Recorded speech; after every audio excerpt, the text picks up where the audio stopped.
ridiculous. Well, here's the thing. Maybe. Sometimes. Tell me about this. I want to know more. Oh, yeah. No. Holy cow. We've had a lot of fun. So, Nicole, you were telling me that the prom situation in your area is a little bit out of control. I know here there were supposed to be 2 proms a week ago, and that was when we had like 2 feet of snow. So a couple schools had to cancel their prom. Oh my. Wow. That's sad. Yeah. Are they canceling or rescheduling? Rescheduling. Yeah, because there's a lot of dresses out there that want to. Yeah, no. Parents are going to say. Yeah. No, they'll do it again at some point. But they are, local, not like some of what's happening in California. Oh my goodness. What's it like in California now, Nicole? It's very California-ish, as one would expect. It's beyond over the top. I mean, it certainly surpasses anything that I ever experienced in my ice hockey rink in Canada, where we had our prom with the ice melted, of course. But yeah, it's crazy. Wow. So I don't know, but for whatever reason, our high schools in this district choose to have both prom and homecoming like 2 hours away. Oh, wow. I don't understand that. Prom is at Santa Anita racetrack in LA, which is a huge noted ballroom venue. Yeah. Like, are you going to be betting on any horses while you're there? Like, should you wear your derby This hat? is how you pay for prom. Right. Seriously, and tickets are $90. The kids have to, of course, make their own way there. So now we have to figure out transportation. A 2-hour limo drive. That's some it's dough. So expensive. Yeah. It is. Well, and I'm like, we went through this with my son, but it was a little bit easier because we didn't have to go through the whole, dress and makeup and shoes, because that adds to the cost, right? Mm-hmm. So when you're just paying for a ticket and he's getting a ride with some friends, it's no big deal. But with my daughter, it's such a different story because, now we've got the ticket and, we've got the dress, and then, oh my gosh, we had to hem the dress, which was just as expensive as the dress itself. Then we had to get the shoes, and of course, now we've got to book hair and makeup. Mm-hmm. And I mean, it just goes on and on and on. And dinner, they've got to have dinner beforehand because there's no food served there. What? Yeah. What? I think it might just be Apple's or something, my goodness. But it's not a meal. We had dinner at our prom when I was in high school in California. Not a meal. $90 and no food? What's the $90 for? And it's not like they're giving them booze for their $90. I know. So that's sad. It keeps adding up. I just keep the dollar signs are just, before my eyes. Manicure and pedicure. Manicure and pedicure. Because, and it's warm here. So, of course, the girls are wearing open-toed sandals. So, of course, yes, the pedicure has to happen. And, it just, she needs a purse because it has to match her dress. And I had to get some earrings for, it just goes on and on and on. And I'm like, you really do need to save up for prom season here. Mm-hmm. It has to be like, a savings goal. When you're you got the college fund and you have the prom fund. The prom fund. Exactly. Set up your GoFundMe page. My daughter is going to prom. Exactly. She's a junior. I mean, she's got another year. Oh, my So I'm going to goodness. start saving now. Wow. Yeah. I said, can you wear your dress? We'll cut it and we can make it shorter. Will anybody notice? They should everyone needs to buy Nicole's book. She has expenses, you guys. Exactly. They should set up a little network amongst your friends by which you exchange the dresses. So you have a different dress for prom. You just pass your old one on to your friend. Especially if they go to a different school. That's right. There we go. They do that for homecoming. Yeah. The girls do pass around the dresses for homecoming. Really? But prom is a different story. It's a different kettle of fish altogether. So that's how we do prom in California, y'all. Wow. Not like my day. I got a bunch of Me gunny neither. sax dresses in my attic from my prom days. Anybody wants to go vintage, hit me up on Twitter. My grandmother made my prom dress, so what does that say? Wow. These are the things that make me feel not so sad that neither of my kids went to prom. It's like, you get that little twinge, but then you think, wow, think of the money I saved and the Right. bother Yeah. and the worry. That's all right. Oh, yeah. But, Yeah. You don't necessarily want them driving themselves because it's a long drive out there and a long drive back. yeah. Oh, it just, Wow. Did you anyway. you just get a nice Uber instead of a limo? Yeah, I'm right. I mean, there's the options are pretty expensive either way. Oh, and That's did ridiculous. I mention that there's the whole promposal? That's a whole other conversation. Oh, yeah. Things have gotten so complicated. It really is. Yeah. Kids today. Well, on that note of despair, let me say hello and welcome to Parenting Roundabout, an absolutely free weekly podcast about the things that parents are talking about, obsessing about, and complaining about right now. I'm Terri Morrow, and with me today are Nicole Eridix Hello. and Catherine Haleko. Hi. Today on the podcast, we're going to talk about our dance skills on our speed round, shout out some stuff we like on the Roundabout Roundup, and do some shameless self-promotion. But first, can we just talk about sharing? Let's share a little bit about that. Nicole? Yeah, so there was a Facebook post that a mom had posted, and it's gone somewhat viral because it actually kind of goes against everything that, we as new moms try to do. Uh-huh. Because we're so concerned with raising responsible, polite, well, I think most of us are, well-behaved children, Yes. and especially when they're around other children. And, there's all these values we want to instill in our kids. And one of those is sharing. And so this post goes on to talk about how she was at the park with her son, and he had some of his toys that he brought to the park. And then some boys came over and approached him with his toys, and they wanted to share the toys. They wanted to play with the toys. Yeah. And the mom was like, well, no, you don't need to share. You brought those to play with, and you don't really need to share. And I guess the kids who wanted the trucks, of course, went back and said, oh, he's not sharing with us. And of course, this mom was, subject to all sorts of scrutiny and anger and Yeah. lots of dirty looks. And so, I thought that's really interesting because there is a balance between having boundaries and sharing. Right. And then how do we teach our kids that? Because I know that when my kids were younger, it was always about, okay, be polite, Yes. share your toys, It was all about pleasing other people, but that's kind of an interesting concept. Teach your kids boundaries. Yeah. What do you guys think? Any? My first thought on that is never bring something to a public place that you will not be okay with sharing. Have some special cheap toys that are your park toys and share with other people. And if they get broken, you go back to the, dollar store and get some more for the next time. Don't bring toys that are precious to you. Someplace where that will be a situation. That's what I always, when my son would have friends over, he had some toys that were very important to him, and those did not come out. Yeah. We had other toys that if you're having a play date, these are the toys you play with. And then it's not an issue. Then you can share, but not, it's at the same time, keep the boundaries around the things that are meaningful to you. That's an easy way to just get around it.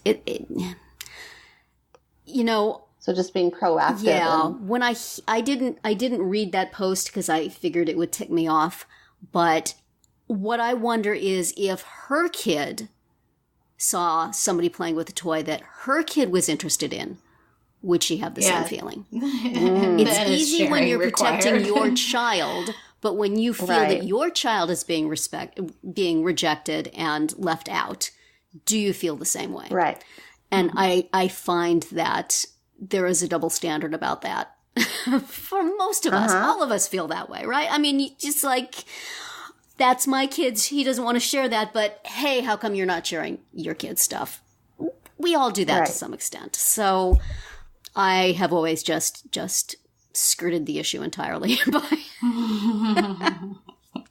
Well, and I think it's kind of interesting for me in terms of, though, using it as an opportunity to teach boundaries, because I feel like, as you know, maybe just because I was subjected to being raised in the 70s, where, you know, as girls, we were expected to, you know, kind of please people and get along and all that other kind of stuff. So as an adult now, boundaries I find are something that challenge me and I have to work hard at having. So I like the concept of teaching your kids boundaries at an early age. Yeah. But how do you do, you know, is that the right way to do, is that the prime way, you know, perfect situation to do it? I don't know. And it's complicated because it's hard for kids to have different rules in different places, right? Yes. I mean, you know, while you're at school in the classroom, you probably have to share, right? I mean, these are communal toys, and a big part of learning how to be part of a group is sharing, right? But when you're at home, do you always have to share with your little brother or sister because they might break something, or it might be dangerous for them? Yes. You know, like the baby wants to share your tiny Legos. Like, well, no, you can't do that. So it's a lot of gray areas and, you know, big concepts for little kids, I think. Right. Yeah, no, it's definitely, and I tend to lean more towards kind of Terri's approach to like being proactive and just avoiding the situation altogether. Right. But sometimes they're just hard to avoid, and then it's getting those glaring looks from the mothers that terrifies me more. Yeah. We're less concerned about our kids learning things, and we don't want to be judged. And there's also, I mean, at the park, you also come into the thing sometimes of the public items that are there also need to be shared. So, you know, no, your kid cannot stay on the swing for 2 hours when there's people who want to be on the swing. Yeah. On the other hand, when my kid's on the swing, you know, he gets a lot of therapeutic value from that. And it's really important that he's on it. Honey, could you wait for the next swing? You know, and is somebody hogging the slide? Is somebody kicking other kids off the jungle gym? So that's all boundaries and, well, those not so much boundaries. That's all sharing and learning how to coexist in the same space. Yeah, and how to put your, this is something that's really, really hard to teach and really, really important, which is putting aside your personal gratification for another. Saying, I really love being on this swing and I feel like it's my right to be on this swing, but you know what? I know you want to be on this swing also, so I will give it up so that you can do it for a while with things that are not that important. It's a good place to learn it. To practice it, Yeah, that's a big part of sharing. And, you know, but you don't want it to be constantly, I will subjugate my interests to yours at all times just to be polite. That's not good either. That's where the boundaries come in. So it's because you want to expect the return favor. You know, when you get to the park and someone's on the swing and you know you wait a reasonable amount of time, but eventually come on, it is your turn. Yes. And then the question becomes, what is your role as a mother in this situation? If you want your kids to learn this stuff, do you have to leave them to do it amongst themselves? Or are you the mom saying, you off the swing, it's his turn. Hey, you. It's like, you've been on that slide for 5 minutes. Somebody else wants to go down, and then suddenly you're, the unpaid playground aide. Yeah. And nobody's learning anything except that you are bossy and they don't like you. But your kids don't know how to do it by themselves. No, they don't. I mean, you have to provide them some. And if you don't do it, somebody else's mother is going to do it, and then it's going to be unfair. They're not going to do it right. They're not. Clearly, they're going to show interest to their child. And we can't have that. Yeah. I'm completely impartial. Do I get the swing?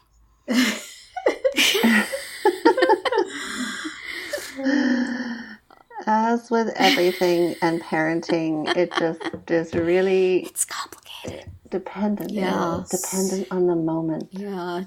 Did you guys have big sharing issues between your kids? The siblings? Yeah. No, mine are 5 years apart and different genders. Yeah. Yeah. There's no way. Mine are pretty good about it because they're also 3 years apart, different genders, and honestly, my older one has always been incredibly patient, and she, I mean, we used to, when we would have babysitters or something, she would be the one who's like, okay, what you have to do in order to get him to behave or whatever, she'd be the one who's like, or she would be the like shuttle diplomacy between, the misbehaving little brother and the other parent or the babysitter or whatever. She was very good at that. She was the mediator or the go-between. Right, which is probably not, fair to make a 5-year-old do, but she was good at it. But it worked. It worked for you. So our kids have to learn the sharing stuff in the wild then. No good object lessons at home.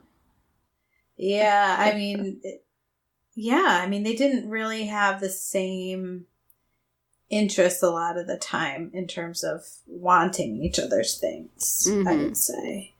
Right. So, but I know my mother-in-law, for example, was always really conscious about like getting them the same things and making sure that, and because they have a cousin too who's just slightly older than my daughter, so she was always very concerned about making sure everybody had the same things or making sure things were fair. So yeah, we had that too. That's definitely an issue. Did you have that with your own siblings growing up? Did you have any sharing problems? Because I didn't. No. We probably did because there were 3 of us in 4 years. So there was, I'm sure. Because when you have 3, I think I've talked about this before, there's always 2 against 1. You know, it's different 2, but sometimes it's the big ones against the younger ones. Sometimes it's the younger ones against the older one. Yeah. The girls against the boy. It's always something. But we worked it out. We get along now. Well, my sister was way older and she didn't live at home at any point when I was alive. But I still, anytime I had to share the attention with her, I was not very good at that. Mine, all mine. Get your own attention. Parents. I was in the same situation as my own kids, 5 years apart, different genders. But I was the older one, and I still wasn't sharing. I was not that kind. And you were big enough to make sure that nobody took anything from you. Exactly. So I probably didn't really learn to share very well. Have you ever had to intervene awkwardly in a sharing situation, like at school or at the park or anything? Have you ever had to go complain that your kid wasn't getting... Well, as a teacher, I did that. Oh, yeah. So how did you handle that in the classroom? I don't even... There's just no strategy because, it was just a constant issue. Oh, dear. Just wrote notes home. Please talk to your child about sharing. Exactly. Your child had trouble or was challenged in their sharing and we are judging you for capabilities. it. So we better see a difference tomorrow. Or Yeah. the staff will all be talking about you. Exactly. That's the way it works, isn't it? I was always pretty sure. Yeah, the staff room, have to be honest here. I guess my teacher friends may not appreciate it, but yes, we're people too. We've got a vent. Yeah, parents know that. We feel that vibe, and we resent it. It's not all And we the talk about time. you It's too. just So. on certain days. certain parents and certain days. There you go. I feel like I was Yeah. often the topic of conversation. Mrs. Morrow. That Mrs. Morrow. She comes. Oh, well. Well, it was just a way to vent. And then we went back to our job and smiled and said, "Hi, how are you today?" With the occasional eye roll. Right. We saw But that. behind your back. Oh, dear. Yeah. Yeah, it's hard. It's So hard. It is hard. Sharing. it is. This is our conclusion on most parenting issues. It's hard. Yes, it's hard. And we have no easy Yeah. answers. What good are we, as parenting experts, if we have no easy answers? It's part of the Even- contract, isn't Even it? just recently, my son, again, because of the snowstorm, he had a friend that ended up staying with us for 2 days and nights. Oh, my gosh. And at one point they were playing with Legos, which I was thrilled because they had broken away from the video games briefly. And I overheard my son, basically telling the other kid that he was doing something wrong, or he didn't like what he did, or, he was not being nice. And the next thing I know, the kid is up in my son's room. My son is somewhere else. I'm like, I guess they just kind of needed a break from each other. Yeah. Oh, what happened there? Well, I think it was because of whatever he said, about the Lego, and I don't know. So I was like, you need to go, talk to him and say you're sorry or whatever it is. Like, work it out, guys. Like, this is a play date that needed to be over a day ago. Right. And 90% of the time they were fine and they got along. And one wanted to play in the snow, the other one didn't. Oh, So dear. that was Oh, another boy. situation, but That's hard. video games, they solve everything. There you Yeah, there aren't too many issues around that. No. Thank goodness for video games again. Right. Well, whether or not your child is good at sharing or you're good at sharing, that could all be erased if you're really good at dancing. That's true. You can dance away from it. That's right. This is our speed round for today. And our question is, do you like to dance? Does your husband like to dance with you? Do you dance at weddings or any kind of special events? Nicole proposed this question and I laughed heartily because my husband absolutely would rather die. He would rather die than dance, especially. So he doesn't get out on the dance floor and do the shimmy with you, or? Certainly not. In fact, at our wedding, we did not even have a dance floor because No. he was, I knew he wouldn't. And, people dance. We had a band, and people did Right. dance anyway. Like, there was a little space that people just started dancing because, other people like to dance. Yeah. But yeah, no, that is so not his thing. If I'm somewhere where there's music and dancing, I'll dance. I'm terrible at it, but I'll do it anyway. But he most certainly will not. Wow. Nope. Aw, He is not going to get up there and not his do thing. his dance. Not his thing at all. So it sounds like you will dance, and will your husband dance with you, Nicole? Yeah. He'll dance the night away. Aw. I mean, we don't dance. There's no kind of foxtrot or swing involved, but he'll get up on the dance floor and we'll be up there. I mean, he really likes live music, right? So does he Yeah. dance like at a concert, or is it the kind of music where he's more just listening?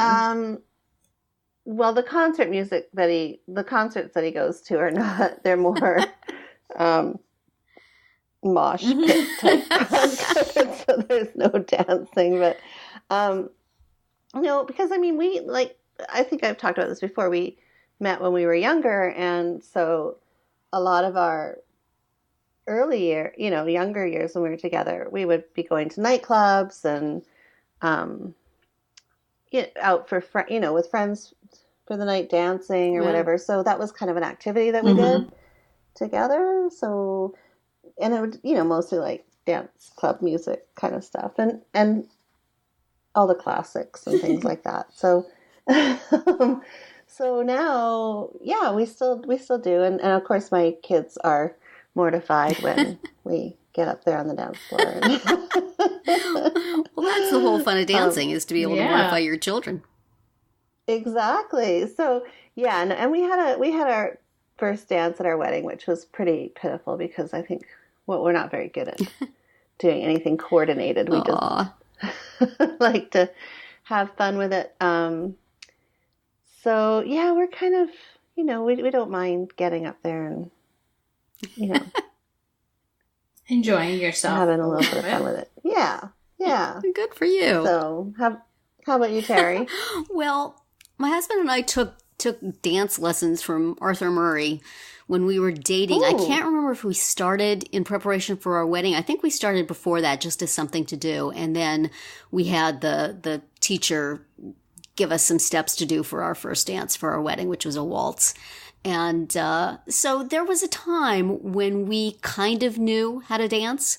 And it's just slowly through disuse, those skills are fading away. We used to be able to do, at least a box step or something at a wedding. And now we're drawing inexorably closer to the basic junior high dance of you put your arms around each other and kind of sway. Yeah. And you will not go up for a fast dance at all. And so, we don't have that much opportunity to use it. Weddings is about it. So I can usually drag him to the dance floor a few times during a wedding, but it's getting less and less and less. Back when he sort of felt like he knew what to do, he was more interested in doing it. And as those skills have faded away through disuse, not so much. But, we still will get up there and do the swaying hug. And, that's nice. But there was a time when we could do a foxtrot and a rumba and a swing and all those things. It was fun. That's impressive. Wow. Yeah. That is when I impressive. hear Love Shack, my feet start moving because that was what they did. That's what we did the swing to in the lesson constantly. Oh. It was fun. It was a fun thing to do as a couple. So now does he watch he doesn't watch Dancing with the Stars with you. His involvement in Dancing with the Stars is periodically walking through, looking at the TV, and shaking his head in disgust before leaving. I try to interest him in things from time to time, but mostly what I can get from him is a sour expression and a derogatory comment. He ain't into it. Not into it. Yeah. No. Even when there's baseball players or... Even, maybe especially when there's... Because it's like, what are they doing? They look silly. Right. Why are they doing that? So, yeah, I tried to get him interested when, like, David Ross was doing it, and he just would shake his head. Well, they made David Ross do so many silly dances, too, so that did not help. If he's watching through the Magic Mike number, it's not going to be... Yeah, that's not gonna change his mind about anything. Yeah. It's like, if it's good, it's kind of, this is not my thing. And if it's bad, it's, why do you watch this stupid stuff? Right. So we just let him stay out of the room mostly. I keep hoping he'll see something that he likes, but nope. No, has not. But happened. you know what? He watches a lot of stuff I don't want to sit and watch either, so. As married couples get older and older, their interests diverge in that way, I think. Yes. And that's okay. And we're nothing okay wrong with with that. We will just dance our own little dances. There you go. In parallel. We're together. It's all good. Exactly. And that is our speed round for today. And you can hear a new one every Wednesday through Friday. Hi, we hope you're enjoying this episode of Parenting Roundabout. We're not one of those podcasts that's trying to sell you websites or mattresses or meal kits. I mean, we totally would, but no one's asked us yet. There is, however, something you can do that costs you nothing but will put a little change in our pockets. Listen to our podcast on the Radio Public app. Download the app to your iPhone or Android device and listen to Parenting Roundabout there, and we'll get paid for each listen. Plus a little more if you listen a lot. We think you'll enjoy listening to all your podcasts on this app, but if you could at least listen to Parenting Roundabout there, we'd be very grateful. Now, back to the episode. And now, we're going to bring you some of the things we've read or seen or used recently that we want to shout out and share with you on our Roundabout Roundup.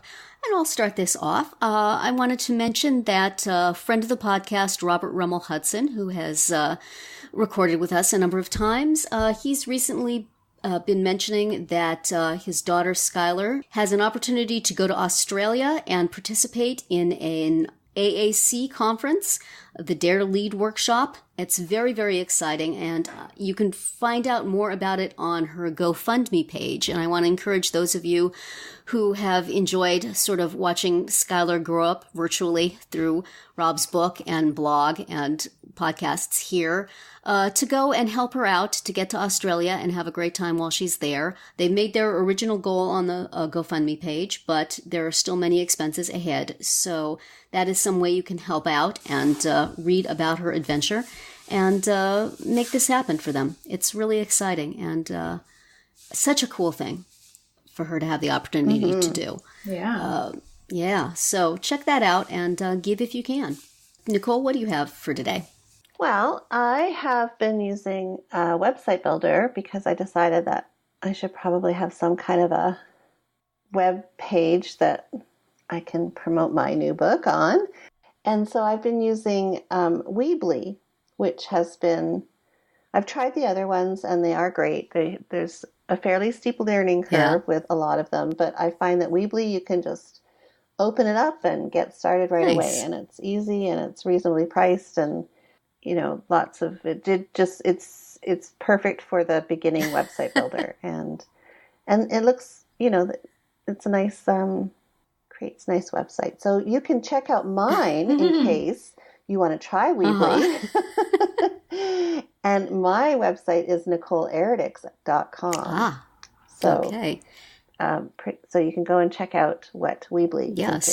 And I think that since we are promoting Weebly and not that other website provider that all the other podcasters, all the cool podcasters do, I think Weebly should, you know, want to do some sponsorship with us and give us like a discount to our listeners. But because, you know, we are going to have a new parenting podcast website very soon. That's right. And it's likely that it will be hosted by Weebly. Yes. So Weebly, call us. We're open to promotion, Weebly. We won't mention that other website provider. Not at all. We're all yours. Catherine, do you have something to share today? Yeah, so this takes a turn into a more serious area, but in the New York Times Magazine from April 15th, I believe it was, the cover story was about infant and maternal mortality and how it affects Black women and babies really disproportionately. Like a Black woman today is more likely to suffer from pregnancy complications. I don't remember the specifics, you know, whether it's to lose a baby, to lose her own life, whatever it is, but it's worse now than it was during slavery. Like, that's how bad. Yeah. What? It was really eye-opening, this article. And it was really beautifully written, and it had these wonderful photographs. And it's, you know, it's disturbing, but it's important. And then to follow it up, a friend of mine who lives outside of New York City came up with a list of organizations that are working on this issue. organizations that support mothers and babies or doing research or, lots of different areas. And she compiled a list of charities that you might be interested in after reading this article. So I thought that was a great way to respond to it and follow up to it. So we'll have links to both of those things will be on our page. Very good. So for our final segment today, we are going to do a little shameless self-promotion and direct you to some of the things on our sites that we think you should take a look at. Terri, what do you have for us this week? I have a new post on my blog, Tumblr blog, Too Old for Cool, about a very happy casting situation on a show that I watch all the time. I was watching NCIS the other day, and there was a blind character on it, and I was getting all ready to do my rant about, they have these characters who are blind, and they never played by a blind actress. And I went and looked up the actress on IMDb, and she is indeed blind. So, hey, this is the second podcast in 2 weeks where I've talked about a character with a disability played by an actress with a disability. Yay. Could we do that more often? It should not be something to comment on. It should be just the way it very, is. very common. Yes, and it is sadly not. So if you check out my Tumblr post, I have a link to an article about Marilee Talkington, who is the actress who played the character on NCIS and has an interesting story and resume. So check her out, and let's hope that we will be seeing this sort of thing so much that it is not something that needs to be commented on. How about you, Catherine? I have a new article up on highlights once again, and this one is called Why Preschoolers Love Dinosaurs. There has been actual academic research on this topic. Oh, I want to see that. So that was fun. That was fun to work on. And, I got to use the line at the end, that never goes extinct. Talking about some of the things that they learn from having this obsession. So awesome. There you go, over at highlights. Very cool. And I just want to reiterate that you can visit my new website, NicoleErdics.com, to learn more about some of the things that I do outside of my blog, The Inclusive Class. It's more of a professional website about me and my services. And I don't know your book. It does contain my book. It does mention there is information on how to order it. There you go. And what it's all about. And also some of the services that I provide in case anybody wants to hire me for consulting, writing, or otherwise. So, you mentioned there amongst your professional accomplishments, your very excellent podcast. Oh, which one? Well, both of them. Both of them. I should. But I hope that the one that is still living is getting a mention. You know what? As I build my website with Weebly right now, I need to remember to put that in. Absolutely. So, yeah. And that's what I am promoting this week. Well, that's it for this week's episode of Parenting Roundabout. We hope you enjoyed it and that you'll join us every week. You can listen to podcast episodes on Radio Public or download them from Apple Podcasts. Please subscribe so that you get all of our podcasts and mini podcasts. You can also follow us on Twitter, where I am at Nicole Erdics, Catherine is at CHaleco, and Terri is at Momitude. You can also follow the podcast on Twitter at Roundabout Chat and look for us on Facebook, Pinterest, Tumblr, YouTube, and Instagram too. Best of all, stop by our podcast page at parentingroundabout.com and read recaps, find links on everything we've mentioned, and talk back in the comments. Thanks to John Morin at johnjmorin.com for providing our in and out music. And I wish everyone a great week.